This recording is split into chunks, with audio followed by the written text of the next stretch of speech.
Bonjour à toutes et à tous, bienvenue dans cette nouvelle vidéo. Je suis aujourd'hui à Test & Perf avec Amélie qui va m'accompagner aujourd'hui sur ce test d'effort. Salut Amélie, comment tu vas? Moi je vais bien, merci. Et toi, la forme? Super, au top. Aujourd'hui, tu vas m'accompagner sur ce test physiologique en course à pied. Est-ce que tu peux te présenter, nous dire un peu qui tu es? Alors moi je m'appelle Amélie, je suis physiologiste de l'exercice et puis j'ai fondé Test & Perf il y a quelques temps, dont tout ce qui est accompagnement du sportif, autant débutant, amateur, puis un peu plus professionnel et élite. Et puis je propose du testing, donc un premier bilan test d'effort. Et puis je fais aussi des plans d'entraînement, du suivi et puis du coaching. Ok. Ouais. Si tu devais expliquer ce que c'est un test physiologique à quelqu'un qui a jamais entendu parler de ça, qui sait pas du tout ce que c'est, comment tu définirais ça? Quel est le but? Pourquoi on fait ça? Un test d'effort, ça sert à évaluer les capacités ou les performances actuelles d'un sportif, à apprendre aussi à se connaître pendant l'effort, parce que ce qu'on va faire, c'est qu'on va mesurer un certain nombre de paramètres cardiovasculaires, donc fréquence cardiaque. On mesure aussi un certain nombre de paramètres ventilatoires. On va mesurer ce que tu consommes comme oxygène, ce que tu produis comme CO2. Et puis, ça va nous permettre en fait de te situer, de mesurer tes seuils et tes zones d'entraînement pour qu'après tu puisses pratiquer tes entraînements, tes séances d'entraînement dans les meilleures conditions possibles, avec qualité et intelligemment. Prendre une pratique sportive sans se blesser, être sûr de travailler les bonnes qualités qu'on a envie de développer. Et puis, ça permet aussi, dans un deuxième temps, si on veut refaire un test, comme c'est ton cas aujourd'hui, de comparer les performances et puis de voir un petit peu où est-ce qu'on a progressé, où est-ce qu'on a encore à travailler un peu plus. Ça va être super intéressant aujourd'hui parce que j'ai fait un test d'effort du coup en septembre et puis aujourd'hui on en refait un. Du coup on va pouvoir comparer un peu les deux tests, les différentes valeurs qu'on a et puis voilà, voir dans quelle mesure tu t'es amélioré en course à pied ces derniers temps. Et donc voilà, c'est l'occasion. Ok, super. Merci et puis c'est parti.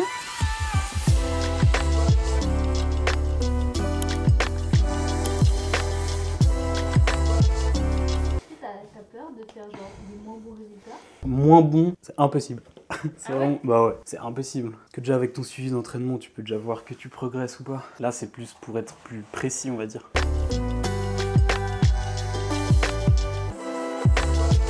est ready, c'est parti. Moi, je vais t'équiper encore juste d'une ceinture de fréquence cardiaque. Ouais. Après, tu me dis juste si c'est trop ou pas assez serré. Je préfère quand c'est plus serré, ouais. Alors, je serre encore un peu plus. Nickel. Ta discipline sportive, tu m'as dit que c'était le triathlon. Exactement, ouais. Tu as un objectif d'Ironman cet été, c'est ça? Fin septembre, début octobre. C'est quel Ironman, du coup? Suite Servia ou suite de Calella à Barcelone. J'ai pas encore fait. Alors, je mets juste en septembre. On va faire un échauffement, un bon échauffement d'une dizaine de minutes en tout cas. Après l'échauffement, moi, je t'équipe du masque. Je t'épargne un petit peu de temps. Alors, je te laisse monter sur le tapis. On va faire un échauffement relativement facile. Faut vraiment pas que tu sois dans le dur du tout.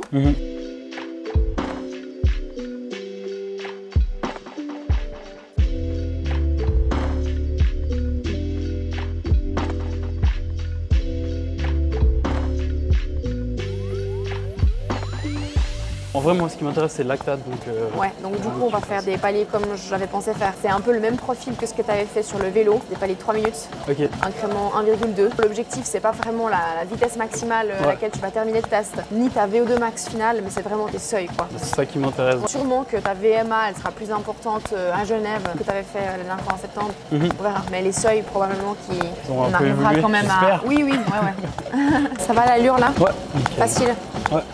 On va pas faire de pause, donc je te prends le lactate si tu veux. Donc tu vas juste mettre tes deux mains de chaque côté du tapis. Je continue à courir. Voilà, tu allèges un petit peu tes jambes. Tu me donneras juste l'index, tac. Moi je te prends une petite goutte de sang, t'enlèves tes mains et puis on repart. Le but c'est vraiment de monter le plus possible. Oui, c'est la même chose. Ouais. Non, les paliers sont le plus longs, l'incrément il est quand même assez faible, donc le test il va durer plus longtemps que ce que tu avais fait sur le tapis si tu veux. La durée du test. Mais après, une fois qu'on est à ton deuxième seuil, plus ou moins dans l'effort, le but après c'est que tu essayes d'aller le plus loin possible dans le test jusqu'à épuisement. Dans un protocole aussi long, on met pas en avant la valeur VO2 max et VMA qui sera peut-être un tout petit peu sous-estimée et que par rapport à un test où on dirait ok on fait les incréments les plus rapides possibles, le but c'est de voir la valeur finale, tu vois. Encore 1-2 minutes et puis après je vais t'équiper du masque. Je commence déjà à transpirer comme un taré. Ouais, c'est normal. Je vais te mettre un petit peu d'air après là si tu veux. Alors tu peux descendre du tapis. Je te regardais si la taille, ça m'a l'air parfait. Tu peux tenir le masque. C'est vrai que même si c'est pas très agréable, c'est mieux qu'ils tiennent un peu trop que pas assez parce que sinon quand ça bouge c'est pas cool. Voilà, est-ce que ça va là? Tu peux juste mettre ta main devant le... puis tu pousses avec l'air, tu pousses l'air, c'est 2. Ouais c'est bon. La mise en route ce sera 8 km/h juste pour qu'on mette en route un petit peu les paramètres sur l'ordinateur etc. Puis après le palier officiel c'est 9 km/h. Toutes les 3 minutes on augmente de 1,2 km/h. Le but c'est d'aller le plus loin possible. Moi chaque palier je vais te prendre une petite goutte de sang. Donc tu t'arrêtes pas, tu mets simplement tes 2 mains de chaque côté, tu cours, moi je te prends la petite goutte, tac, et tu reprends tes mains. Quand tu peux plus, ben, tu mets tes 2 mains de chaque côté, tu mets tes mains là, et enfin voilà, moi je vais arrêter le tapis à ce moment-là. Hop. C'est tout bon. Alors, ça va partir à 8, hein. Donc regarde devant toi, pas qu'il y ait de vitesse.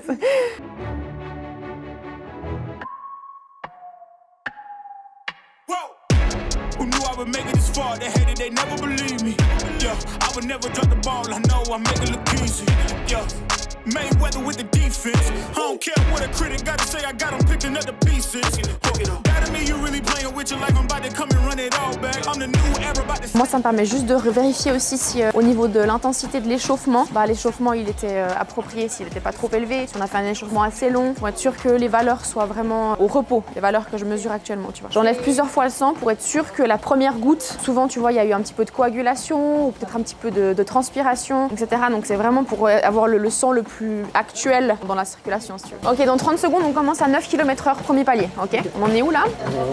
1,5. Ça marche.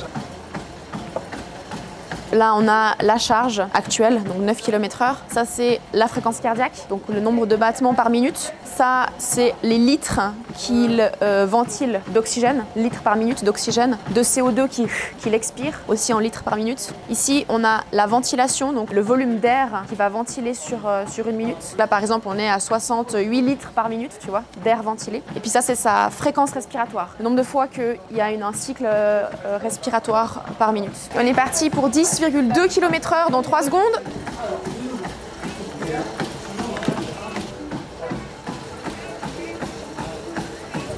Et là, on en est où dans l'effort? Ouais. Ok, prochain palier, 11,4. One time for the hometown, I got love for it, that's real. 2 times for the haters, man, cause I notice how this shit feel. 3 times for my family, dog, cause this shit done paid our bills. And I get 4 times my... Prochain palier, 15 à l'heure, c'est parti. Allez, c'est bien, Léo, c'est bien.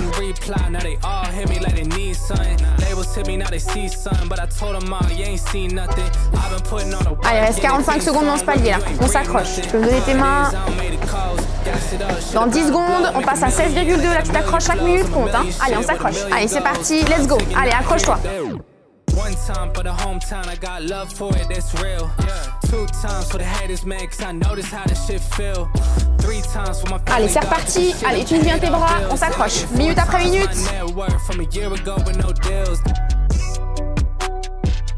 Des petits fanions, des petites banderoles, t'es à la fin de ton Ironman là. Allez, accroche-toi.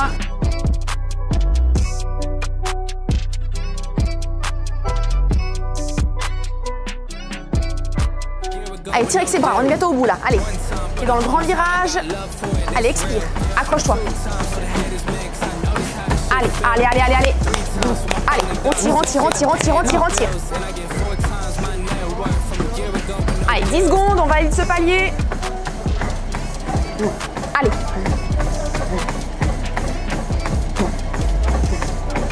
Deux, 1, tu peux mettre tes 2 mains de chaque côté. Et mets tes 2 mains de chaque côté et tes 2 pieds de chaque côté du tapis. Voilà.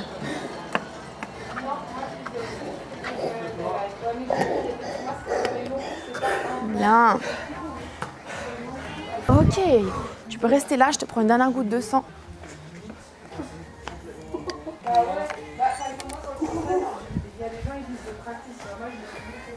T'as juste ta main comme avant. Voilà. Oh putain. C'est bien. Ouais. Bien joué. T'as validé 17,4 là, palier. C'est bien. Ouais. Moi, je pense que c'est, en tout cas, c'est ce à quoi plus ou moins je m'attendais avant le test. Donc non, non, tu t'es bien donné à la fin. En vrai, les paliers de 3 minutes, c'est quand même vachement différent. Le protocole, c'est pas du tout le même. Et des incréments de 1 minute, comme j'avais fait en septembre, ça n'a rien à voir avec 3 minutes. Chaque fois, on augmente de 1,2 km/h. Donc tu sens quand même que ça accélère. Et il faut garder cette allure pendant 3 minutes. Et tu les sens bien. Donc c'est un peu plus dur de garder son effort en fait. Je sais pas, je suis un peu mitigé sur l'effort que j'ai produit là. J'étais au bout de ma vie, mais peut-être 1 minute, j'aurais pu les pousser, tu vois. Mais Ouais, j'étais pas loin. J'étais vraiment pas loin. Mais je sais pas, tu sais, quand tu finis, t'as toujours le truc, tu te dis, ah putain, j'aurais pu en mettre un poil plus, tu vois. Mais faut que je me rappelle de l'instant où j'étais en train de mourir 10 secondes avant.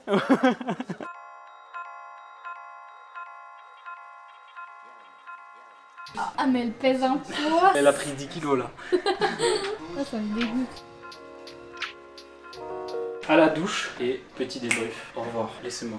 Partez, je peux vous voir. C'est l'heure du bilan. Alors, comment ça a été pour toi le test déjà? Je l'ai trouvé plus dur qu'en septembre. Que le précédent, ouais. Plus dur parce que peut-être plus long. L'effort, en fait, dès qu'il passe à effort dur, il devient très dur tout de suite. Parce que les paliers suivants sont longs et puis du coup c'est ça. sûr. Ouais. Après, le but aujourd'hui, là maintenant, c'est vraiment qu'on puisse faire un état de ta forme actuelle, comparer dans la mesure du possible en fonction du précédent test, sachant que c'était pas exactement le même protocole. Le protocole que tu avais fait la dernière fois était plus court et donc ça te permettait d'avoir des valeurs maximales un peu plus élevées que ce qu'on va retrouver ici. L'objectif du test aujourd'hui, c'était plutôt que tu puisses avoir vraiment tes seuils lactiques, ventilatoires le plus robuste possible, tes zones d'entraînement, puis voir dans quelle mesure est-ce qu'en course à pied, tu as réussi à progresser. Ok. Clairement. Donc en blanc, ta fréquence cardiaque, et là on voit que plus l'effort est important, plus ta fréquence cardiaque elle augmente. C'est plus ou moins logique. Tu as besoin d'apporter du sang et de l'oxygène au niveau de tes muscles de manière de plus en plus importante finalement. La cinétique, elle est linéaire, c'est ce à quoi on s'attend. Ta valeur finale de fréquence cardiaque mesurée sur ce test-là, sur ce protocole, il est de 203 battements par minute. Sauf erreur, sur le test précédent, tu étais un peu plus haut. Encore une fois, tout ce qui est maximum, ça sera un peu majoré sur le test que tu avais fait avant. Mais nous, on se concentre un peu sur ce qu'il y a avant. Ensuite, là, on a ta cinétique lactique, donc avec tes valeurs de lactatémie. Ça nous permet aussi de voir un peu dans quelle filière énergétique tu es à l'effort. Est-ce que tu es plutôt en train de brûler des graisses ou plutôt un peu des deux, plutôt des sucres. En début d'effort, tes valeurs qui sont plus ou moins stables, alors elles varient un tout petit peu. Elles étaient plus élevées sur le premier palier d'échauffement que sur le palier officiel. Pourquoi? Parce que la mise en route fait que des fois on se retrouve aussi dans une vitesse qui est peut-être toi ta vitesse plus préférentielle à 9 km/h qu'à 8, tu vois, qui était l'échauffement. Et puis du coup à 9, tu as un coût énergétique qui est meilleur et puis du coup tu as tes valeurs de lactate qui sont un peu plus faibles. Ton premier seuil, il a été mesuré à 11,8 km/h à une fréquence cardiaque de 156 battements par minute. Ton deuxième seuil, il a été évalué à 15 km/h. Là, tu as un premier seuil d'endurance qui est mesuré à 11,8, donc presque 12 km/h, un peu plus bas. Et puis un deuxième seuil à 15 km/h. Puis tu finis le test, ta vitesse maximale aérobie sur le test, elle est de 17,4. C'était le palier final. Maintenant, si on compare un peu tes valeurs par rapport à la fois précédente, alors comme je t'ai dit, les valeurs finales maximales, elles sont un tout petit peu en dessous, parce que le protocole fait que ça joue aussi un petit peu un rôle. On le voit aussi, tu vois, ta fréquence cardiaque t'es montée aussi un peu moins haut que sur le test précédent. Ça peut aussi être dû au protocole. Tu vois, t'arrives à te pusher, te booster un peu plus sur la fin, sur ce genre de test. Maintenant, sur celui-là, si on regarde maintenant tes seuils, qu'est-ce qu'on voit? On voit qu'effectivement, comme tu me l'as dit avant, il y a eu un travail qui s'est fait au niveau de l'endurance et ça se voit. Parce que la fois précédente, tu avais un premier seuil calculé à 11 km/h et aujourd'hui, on est presque à 12. Donc ça, c'est un gros step, une bonne amélioration de tes capacités d'endurance, du fond et du volume que tu as fait jusqu'à présent. Ça se voit que c'est là que tu as travaillé. On voit aussi que pour une même vitesse, tu as un stress cardiaque qui est presque semblable, même un peu inférieur. Donc tu as des valeurs de fréquence cardiaque qui sont plus faibles pour des valeurs de vitesse qui sont plus élevées. Donc ça, c'est aussi un bon signe. Exactement. Après, si on regarde ton deuxième seuil, donc la dernière fois, il avait été calculé à 14 km/h. Là, on est quasiment à 15 km/h aussi. De nouveau aussi, là, il y a aussi une progression qui a été faite. Je sais pas si le focus a été mis de temps en temps sur des allures un peu plus proches du seuil. Pour préparer mon 10 kills, j'ai eu un bloc au tout début vraiment très polarisé, très effort court, des 200 mètres, 300 mètres. Et puis après, j'ai eu un gros bloc sur du deuxième seuil. Sur du deuxième seuil, pour préparer ce 10 kills. Effectivement, tu vois, si on doit expliquer un peu où se situe le seuil par rapport à des efforts donnés, on dit que le seuil, le deuxième seuil ventilatoire, il est proche d'un effort type 10 km. Maintenant, est-ce que tu arrives à tenir 40 minutes au seuil? Je suis pas sûre aujourd'hui. Donc c'est pour ça que ton 10 km, tu l'as fait à une valeur qui était un peu plus faible que 15 km/h. Elle était autour des, tu as dû faire ton 10 kg autour des 14,3 km/h. Et aujourd'hui, ton seuil ventilatoire, il est à 15. C'est un seuil que tu arriverais à tenir une vingtaine de minutes, pas 40 aujourd'hui. Aujourd'hui, ton profil, si tu veux, global, il est bon. Moi, je pense qu'on arriverait encore à optimiser un petit peu cette endurance de base. Je pense qu'il y a du volume encore à faire jusqu'à la deadline de septembre pour arriver à avoir une zone d'endurance qui soit la plus décalée possible. Parce que finalement, pendant ton Ironman, tu vas être entre ces deux seuils, tu vois. Mais tu vas plutôt être proche de ton premier que de ton deuxième. Du coup, tu as intérêt à être bien et avoir un bon premier seuil pour essayer d'être le plus à l'aise possible sur la durée de ton Ironman. Continue à faire un gros travail d'endurance de base. Le seuil, là, tu l'as travaillé ces derniers temps. Je pense qu'on peut encore aussi un petit peu l'optimiser. Puis faire des petits rappels un peu quand même VO2 max, histoire de pas perdre totalement ce que tu travailles un peu en début de saison. En tout cas, pour moi, moi, vu que je suis très loin de l'échéance encore pour Oui, t'as l'instant, encore du temps, ouais. je fais plus des intensités type très polarisées où je vais chercher très haut et très bas. Ouais, Plus je vais me rapprocher. Plus tu vas essayer de miser sur centrer. ces valeurs proches exact. de ce que tu auras à l'Ironman. Ouais, je pense que. Sachant qu'autour du seuil 1, ça va être 95% de mon effort c'est sûr. en Ironman. Donc non, c'est je me sûr. concentre là-dessus. Ouais. Mais c'est grave intéressant. Là, mon premier seuil qui passe de 5 minutes 27 au kilomètre à 5,5. Ouais, 5,05, ouais. Ouais, à 5,05 pour 3 battements par minute de diff, moins. ouais. Ça, je trouve ça grave intéressant parce que j'ai mis beaucoup le focus là-dedans sur vraiment courir très lentement. Je le répète tout le temps, je vous répète tout le temps ça, de courir très lentement et je trouve que ça se voit bien ici. Bon, après, je suis encore relativement débutant, donc forcément, tu as une progression un peu qui est plus importante que quand tu as déjà... Mais on voit que quand même, pour le même battement, voire moins, pour le même nombre de battements, j'arrive à courir plus vite et être plus efficace. C'est sûr, il y a une aisance vraiment cardio-respiratoire importante à ce seuil-là. Et puis ce step, je trouve que je l'ai passé au mois de janvier, fin janvier, où j'ai eu tout d'un coup une belle différence et je me suis senti super bien, sachant que j'avais fait genre 8 semaines, 10 semaines, vraiment quasiment que de la basse intensité. Quoi. Donc tu vois, c'est encore pour dire aussi que voilà, quand on a l'impression de ne pas mettre énormément d'intensité sur ces séances, quand on essaye de faire de l'endurance, malgré ça, ça paye et puis les adaptations, elles se font quand même. Puis encore plus quand t'es débutant, parce qu'au final, il y a tout qui se pousse vers le haut plus facilement. Quoi. Oui. Non, belle progression générale. Les valeurs maximales, c'est aussi pas forcément ce que tu as travaillé ces derniers temps. Donc il fallait pas non plus espérer encore, tu vas progresser là.